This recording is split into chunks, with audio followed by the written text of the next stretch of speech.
Greater Warangal పరిధిలోని ఎనుమాముల వ్యవసాయ మార్కెట్లో వరంగల్ ఛాంబర్ ఆఫ్ కామర్స్ ఆధ్వర్యంలో మజ్జిగ పంపిణీ కార్యక్రమాన్ని ప్రారంభించారు.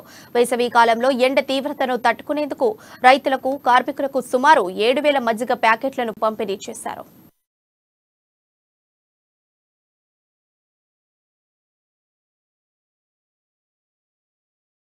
మేము మొన్న చాంబర్లో కూడా కార్మిక వర్గాలతో వ్యాపారస్తులతో ఏర్పాటు చేయడం జరిగింది.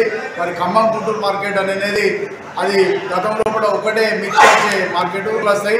రైతులు మరి ఆ మక్కలు కానీ, మిర్చి కానీ, పసుపు కానీ అమ్ముకునే నెల ఈ నెల ఇబ్బందులు పడతారని వాళ్ళకు రిక్వెస్ట్ చేసి మరి మంత్రివర్యులు మన వరంగల్ రాష్ట్ర మంత్రివర్యులు ఎర్రబెల్లి దయాకర్రావు గారి దృష్టికి మార్కెటింగ్ డైరెక్టర్ లక్ష్మీబాయి దృష్టికి తీసుకుపోయినాం. మరి ఇట్లా ఉన్నదనంటే అట్లా కాకుండా ఆల్టర్నేట్ ఏమైనా సదుపాయాలు కావాలంటే అని అడిగిండు. మార్కెట్ బంద్ కాకుండా అంటే మరి ఉమ్మసా కోరికలపై మరి మార్కెట్